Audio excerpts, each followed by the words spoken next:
En este proyecto se analiza el comportamiento dinámico de un circuito eléctrico compuesto por una fuente de voltaje, resistencias, un inductor, un capacitor y una carga asociada a un LED.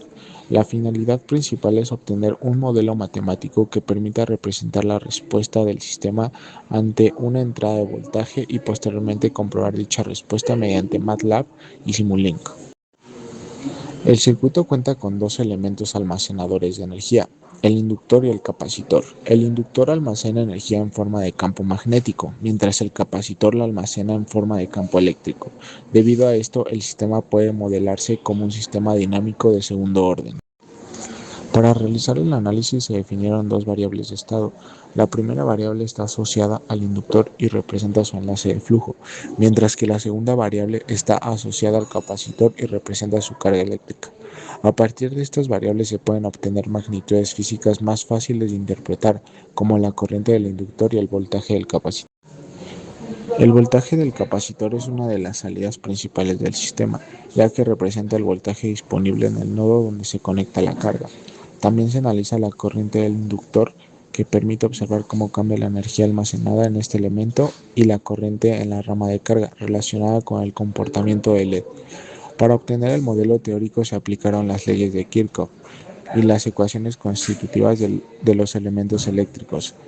Con esto se obtuvo una representación en variables de estado y función de transferencia.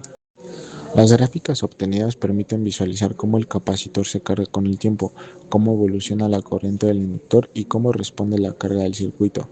De esta manera, el proyecto relaciona el análisis teórico realizado a mano con la simulación computacional, permitiendo comprobar el comportamiento dinámico del sistema. En esta parte del proyecto se realizó la simulación del circuito. MATLAB genera una gráfica más clara. En esta segunda gráfica se muestran las tres señales principales: el voltaje del capacitor, la corriente del inductor y la corriente en la carga. La curva azul corresponde al voltaje del capacitor.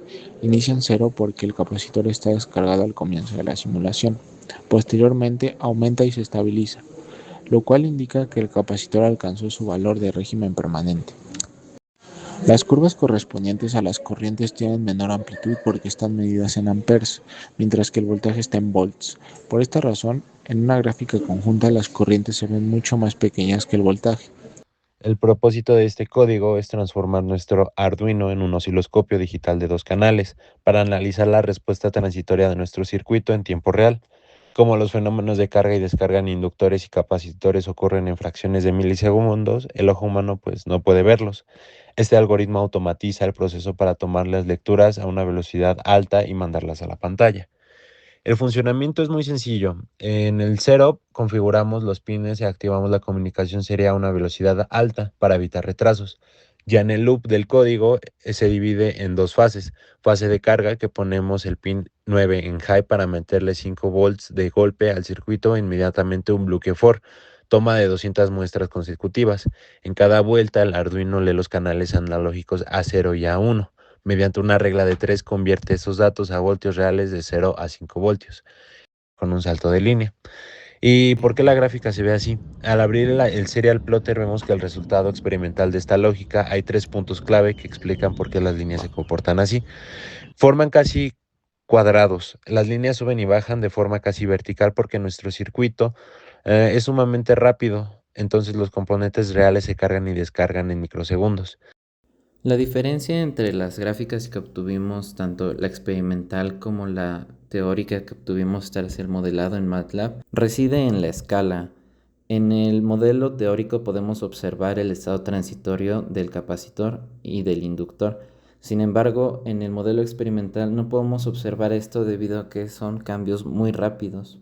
Es decir, son cambios en milisegundos que no se pueden observar. Sin embargo, tienen básicamente el mismo comportamiento, pasando de un voltaje bajo o nulo a un voltaje alto en cuestión de milisegundos. Eso nos sirve para proteger al LED y evitar oscilaciones que puedan llegar a dañarlo.